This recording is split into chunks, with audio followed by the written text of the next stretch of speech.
అస్మద్ గురుభ్యో నమః, శ్రీమాత్రే నమః. అమ్మవారి దివ్యపాద పద్మాలకు నమస్కారం చేసుకుంటూ వీడియోలోకి వెళ్ళిపోదాం. కొంతమందికి కళలో రకరకాల కళలు, కొంతమందికి దేవుడు కనిపిస్తారు, కొంతమందికి వాళ్ళ పూర్వీకులు కనిపిస్తారు, కొంతమందికి జరగబోయే విషయాలు ముందే తెలిసిపోతాయి. అలా రకరకాలుగా ఉంటాయి కళలు. దాంట్లో మరీ ముఖ్యంగా మా తాతగారి కల్లో కనబడ్డారు, మా తాతగారు ఏడుస్తున్నారు, లేకపోతే మా అమ్మమ్మకి ఆకలేస్తోంది, దాహంగా ఉందిట, మా అమ్మమ్మ ఏదో అడిగింది నన్ను, నేను కళ్ళు తెరిచేసరికి నేను మర్చిపోయాను కళ. ఇలా అంటే పూర్వీకులు పదే పదే కల్లో కనబడుతూ ఉంటారు. తాతలు, ముత్తాతలు, లేకపోతే చనిపోయిన వాళ్ళు ఎవరైనా మన వంశంలో ఉన్నటువంటి వాళ్ళు ఎవరైనా సరే పూర్వీకులు కల్లో పదే పదే కనబడుతూ ఉంటారు. కనబడటమే కాదు, వాళ్ళకి ఒక కోరిక కూడా చెప్తూ ఉంటారు.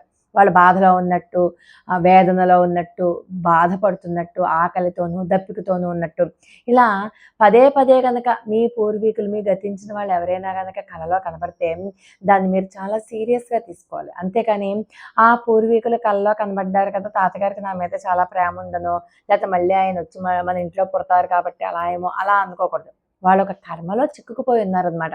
వాళ్ళు ఆ కర్మబంధం అంటే వాళ్ళు శరీరం విడిచిపెట్టేశాక దేహం నుంచి ఆత్మ వేరైపోయి వెళ్ళే ప్రయాణంలో ఎక్కడో వాళ్ళకి ఆటంకం ఏర్పడింది.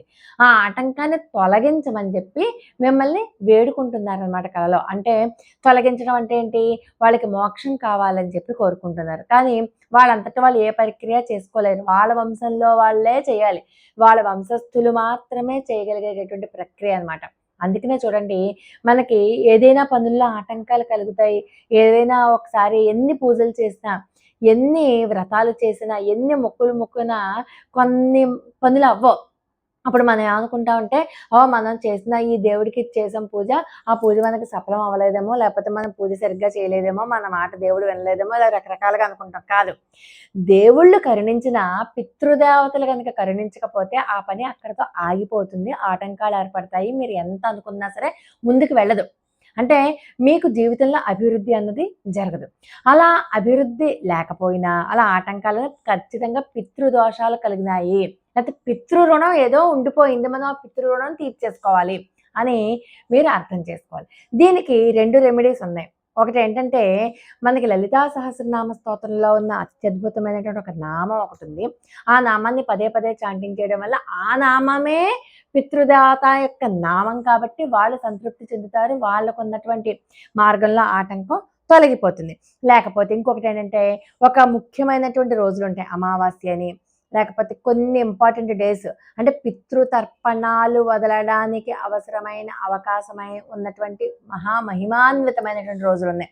అది సంక్రమణ దినాలని, అమావాస్య తిథులు, అలా కొన్ని పవర్ఫుల్ డేస్ ఉంటాయి. అలాంటి రోజులలో తర్పణాలు వదలడం కానీ, పిండ ప్రదానాలు చేయడం కానీ, లేకపోతే గయా, కాశీ అలాంటి చోటకి ఆ పిండ ప్రదానాలు, తర్పణాలు వదలడం ద్వారా కూడా పితృ రుణాన్ని తీర్చుకోవచ్చు, పితృశాపాలు తొలగించుకోవచ్చు అనమాట. అంటే ప్రేతలోకంలో ఒక దాంట్లో ఎక్కడో చిక్కుకుపోయి ఉంటారు వాళ్ళకి. వాళ్ళు ఇలా పిండ ప్రదానాలు, పితృతర్పణాలు వదలడం ద్వారా, ఆ మంత్ర జపం చేయడం ద్వారా అప్పుడు వాళ్ళు ఆ పూర్వీకులు వాళ్ళ యొక్క దేంట్లో అయితే చిక్కుకున్నారో వాళ్ళ నుంచి విడిపడిపోతారు.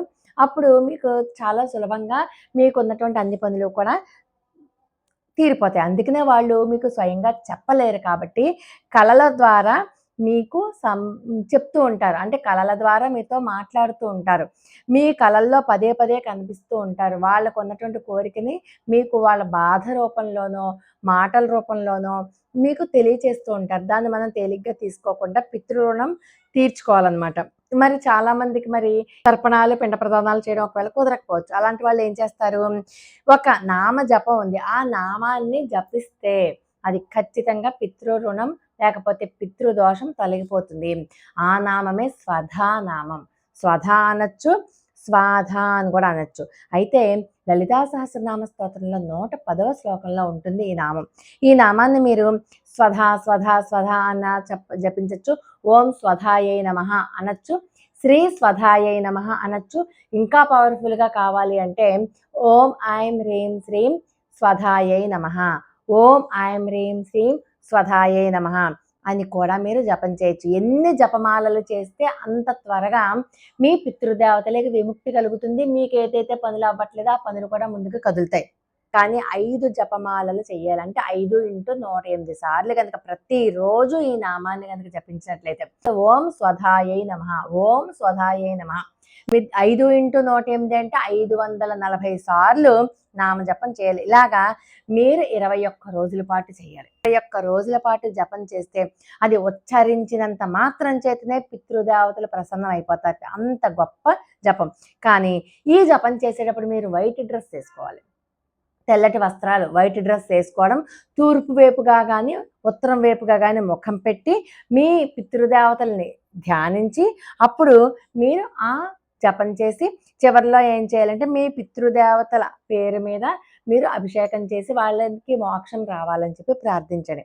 ఖచ్చితంగా అంటే ఖచ్చితంగా మీకు పితృదోషాలు, పితృరుణాలు అన్నీ తీరిపోతాయి. తీరిపోవడమే కాకుండా మీకు ఏవైతే కుటుంబంలో అనేక రకాలైనటువంటి సమస్యలు ఉన్నాయో ఆ సమస్యల నుంచి మీరు బయటకు వచ్చేస్తారనమాట. పితృదేవతలకు ఆనందం ఎప్పుడైతే కలుగుతుందో వాళ్ళ ఆశీర్వాదం మన కుటుంబం మీద వస్తుంది. అంతే కదా, మన కులదేవత కూడా ప్రసన్నం అవుతుంది.